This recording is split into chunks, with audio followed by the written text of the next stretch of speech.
예, 오늘 대선 빅매치 함께 보시겠습니다. 대선까지 20일 남았고요. 양당 대선 후보 어제 나란히 TK 지역 공략에 나섰습니다. 자, 이재명 후보 저 뒤에 피켓 들고 있습니다. 제명이가 남이가, 제명이가 남이가.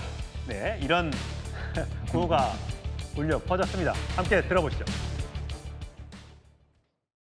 제가 여기 오다가 들은 얘기가 있는데 누가 그런 얘기를 한다고 해요. 제명이가 우리 남이가, 우리가 남이가라는 소리는 많이 들었는데 왜 이 제명에 대해서는 우리가 남이가 소리 안 해줍니까? 여러분, 제명이가 남이가 이렇게 좀 얘기 좀 해주세요. 여러분, 여기가 박정희라고 하는 전 대통령이 출생한 곳이라면서요. 박정희 대통령에 대한 평가도 다양하죠. 저는 젊은 시절에 그렇게 생각했어요. 독재하고 군인을 동원해서 심지어 사법기관을 동원해서 민주주의를 말살하는 아주 나쁜 사람이라고 생각했어요. 또 한편으로 보면 이 나라 산업화를 이끌어낸 공도 있는 것 아닙니까? 자, 안방 사수에 나선 김문수 후보 뭐라고 했을까요? 저 뒤에 피켓.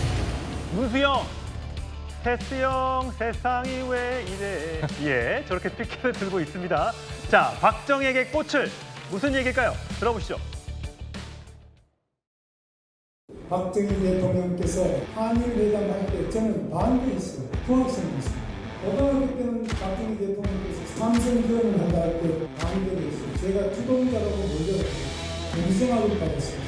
그렇게 저는 늘 박정희 대통령 반대를 반대해서 쫓겨나고 잡혀가고 이렇게 기억했습니다. 소리 들어서 보니까 제가 잘못했다는 걸 알았습니다. 그래서 저는 박정희 대통령 묘소에 가서 당신의 믿음에 침을 뱉은 제가 이제 당신의 믿음에 꽃을 바칩니다. 환영했습니다. 예, 전주현. TK에서 저렇게 이 공식 선거운동 유세 초반에 저렇게 맞붙었는데 저 두 사람의 발언 어떻게 들으셨어요? 그러니까 두 분이 다 이번에 다 TK 출신이시잖아요. 그렇죠. 예. 그러니까 이제 민주당의 이재명 후보는 2022년 대선 때보다는 좀 경북 지역에서 해볼만 하다 뭐 그렇게 생각하는 것 같습니다. 그 당시에 한 20%대 초반의 득표율을 기록했던 네, 걸로 알고 이제 있습니다. TK에서. 근데 그 저번 2022년 이제 대선에서 국민의힘이 간발의 차로 승리를 했던 것 중에 하나가 사실 대구 경북에서 윤석열 후보에 대한 몰표가 나왔거든요. 75% 정도의 이런 그 득표율로 예. 기억을 하는데 그래서 굉장히 사실 대구 경북에서 보수층이 결집해서 윤석열 후보에게 몰표를 사실 던졌던 것이 다른 지역에서 좀 열세, 뭐 전라 호남 지역이랄지 아니면 경기 지역에서 열세를 오히려 만회할 수 있는 그러한 단초가 됐던 곳입니다. 근데 그렇기 때문에 당연히 이제 국민의힘 후보로서는 대구 경북을 빨리 방문하는 게 굉장히 필요한 시점이고요. 그런데 보면 이제 이재명 후보는 오히려 이번에는 호남은 그냥 내 밭이라고 생각하는 것 같아요. 우리 열세 지역이라고 생각하는 대구 경북을 가서 조금 더 표차를 좀 줄여보겠다. 예. 뭐 그러한 차원인 것 같습니다. 그리고 나서 이제 PK를 오늘도 가지 않습니까? 예. 그래서 이제 PK는 사실 TK보다는 더 민주당의 좀 우호적인 그러한 곳이죠. 상대적으로 그렇기 때문에 또 이번에 또 PK 지역에서도 좀 표차를 줄여보겠다. 저번 2022년 대선에서는 이제 또 졌던 곳인데 조금 표차를 줄여보겠다 이제 그런 것이고 지금 김문수 후보도 지금 어제 부산을 이미 갔습니다. 김문수 예. 후보는. 그리고 오늘 이제 방문하는 그 사천의 우주항공청은 윤석열 후보가 대선 때 공약으로 내세웠고 그리고 21대 국회에서 그 우주항공청을 설립하는 법안이 통과를 했죠. 네, 그래서 사천에 세워진 이러한 그 특별한 의미가 있는 곳이기 때문에 오늘 방문을 해서 또 그러한 성과를 좀 얘기를 하실 것 같고요. 예.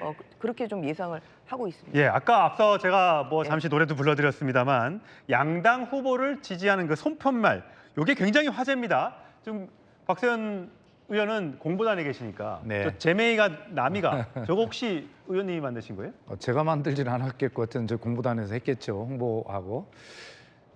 아주 이 정말 지난 12월 3일 이후로 분노와 이런 것들을 겪었던 국민들에게 이 조기 대선이 치러졌는데 이 대선에서 저렇게 좀 웃을거리도 좀 있어야 되지 않겠습니까? 예.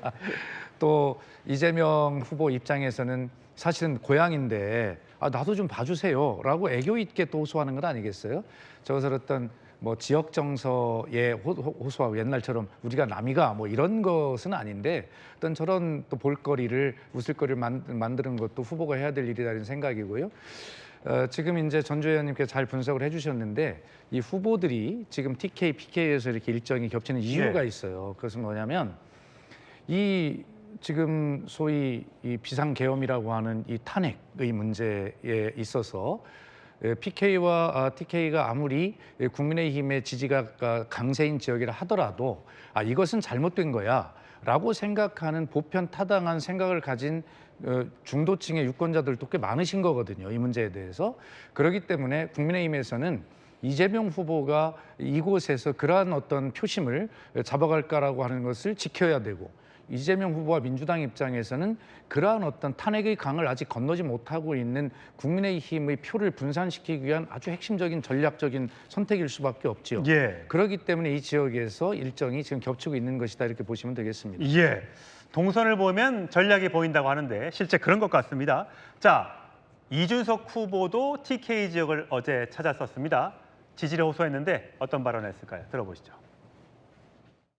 대구 경북을 중심으로 그런 김문수 후보에 대한 사표이자 무의미한 표를 거두고 하루빨리 젊은 세대가 선호하는 이준석 중심으로 대동단결해야 결국은 이재명 후보의 독주를 막을 수 있는 그런 선거 분위기가 생긴다. 이런 생각을 합니다. 저라면은 1등을 통해 가지고 이재명 후보의 포퓰리즘을 견제할 수 있는 이준석에게 한번 투자해 볼 시점이다. 그게 바로 이번 주에 여러분들이 만들어 주셔야 될 여론이다. 이렇게 생각합니다. 예, 이준석 후보 정말 동분서주하고 있습니다. 고속버스 타고 왔다 갔다 하고요. 학식 먹고요. 어쨌든 틈바구니, 틈새를 공략하겠다. 그런 전략은 확실한 것 같습니다.